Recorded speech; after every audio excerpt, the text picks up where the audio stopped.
మధ్యప్రదేశ్లోని Kuno national park ఇప్పుడు వన్యప్రాణుల సంరక్షణలో సరికొత్త రికార్డులు సృష్టిస్తోంది. తాజాగా ఆఫ్రికా దేశమైన బోట్స్వానా నుండి 9 కొత్త చీతాలు భారత్కు చేరుకున్నాయి.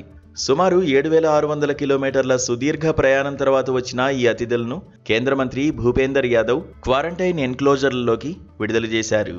వీటి రాకతో కునోలో మొత్తం చీతాల సంఖ్య 48కి చేరింది.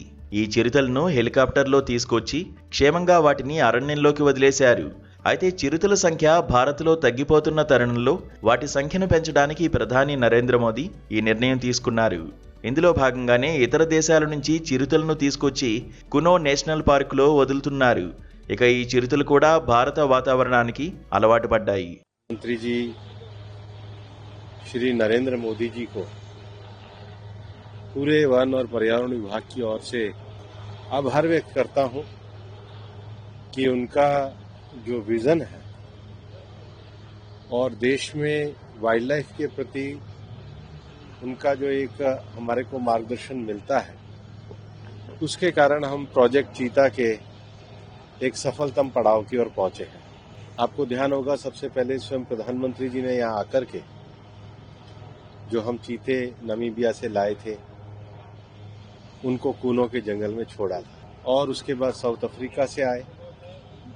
आज ये तीसरी खेप हमारे चीतों की बोत्सवाना से आई।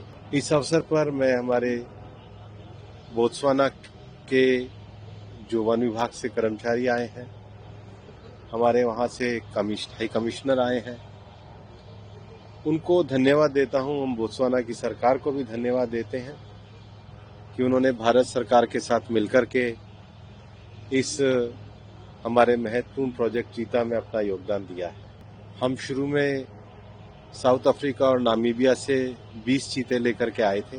आज उनमें से 39 चीते यहाँ पर सरवाइव कर रहे हैं, जो कूनो में भी हैं और गांधी सागर में भी हैं, और ये उनकी 3rd जनरेशन भी आई है।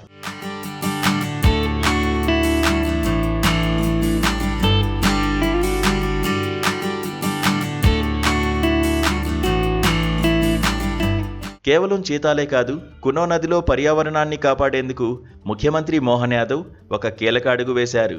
సుమారు 2.5 ఏళ్ల వయసున్న 53 ఘారియలనే జాతి మొసలి పిల్లలను, అలాగే అరుదైన తాబేళ్లను కునో నదిలోకి విడుదల చేశారు.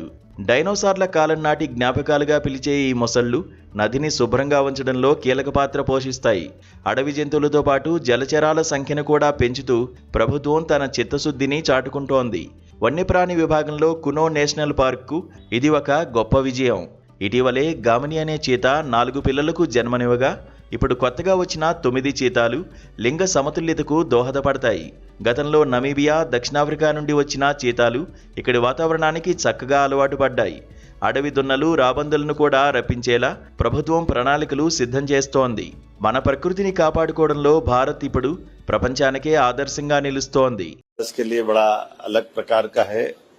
यशस्वी प्रधानमंत्री के नेतृत्व में 2022 से एक अद्वितीय निर्णय हुआ, जब समूचे एशिया से चीता गायब हो गए थे। माननीय प्रधानमंत्री श्रीमान नरेंद्र मोदी जी के जन्म दिवस के अवसर पर माननीय वन मंत्री भूपेंद्र यादव जी ने 2022 में मध्य प्रदेश को चीतों का नया घर बनाने का जो निर्णय लिया, आज उसकी अगली कड़ी में बोत्सवाना में माननीय राष्ट्रपति जी को जो उपहार में चीते मिले, वो चीतों का आज पुनर्बसाहट का काम हुआ।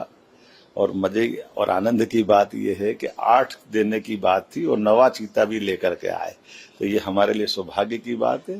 और हमने भी अपनी धरोहर को संभालते हुए 20 में से 12 बचे थे, लेकिन आज की स्थिति में अब ये 9 मिलाकर हमारे यहाँ 48 हो गए हैं। तो अर्थात ये प्रकृति के साथ मनुष्य के संबंध के बेहतर परिणाम आए हैं कि हमने अपने वन्य प्राणी चीतों की बसाहट के लिए दुनिया के सामने एक आदर्श भारत ने प्रस्तुत किया है। माननीय प्रधानमंत्री के नेतृत्व में जिस प्रकार से भारत में चहुमुखी प्रतिभा के और चहुमुखी विकास के दर्शन हो रहे हैं, ऐसे प्रकृति का भी एक बहुत अनुपम उदाहरण बना है। मैं पुनः अपने वन मंत्री माननीय भूपेंद्र यादव जी का अभिनंदन करता हूँ मध्य प्रदेश की धरती पर, और ऐसे कई और प्रयोग हम लगातार करने वाले। आने वाले समय में असम से जंगली भैंसे आने वाले हैं, कल घड़ियाल और कछुए को हम छोड़ने वाले हैं। ऐसे सभी प्रकार के वन्य प्राणियों के साथ सभी प्रकार के थलचर, जलचर, नभचर, कुछ दिन पहले गिद्ध छोड़ करके अपने देश के अंदर के गिद्धों का और एशिया महाद्वीप से आगे बढ़ करके रशिया से आगे आने वाला गिद्ध को भी हमने यहाँ छोड़ करके उस संबंधों के साथ, प्रकृति के साथ रिश्ता बनाने का प्रयास किया है।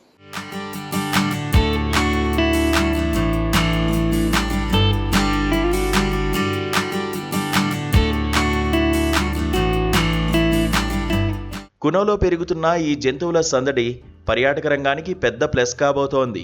దేశ విదేశాల నుంచి పర్యాటకులు కునోకు తరలి వస్తుండటంతో స్థానిక ప్రజలకు ఉపాధి అవకాశాలు పెరుగుతున్నాయి. మే నెలలో ఢిల్లీలో జరగబోయే ఇంటర్నేషనల్ బిగ్ క్యాట్ కాన్ఫరెన్స్లో భారత్ తన విజయాలను ప్రపంచానికి చాటి చెప్పనుంది. పర్యావరణాన్ని కాపాడుకుంటూనే రాష్ట్రాన్ని టూరిజం హబ్గా మార్చడమే లక్ష్యమని ప్రభుత్వం చెబుతోంది.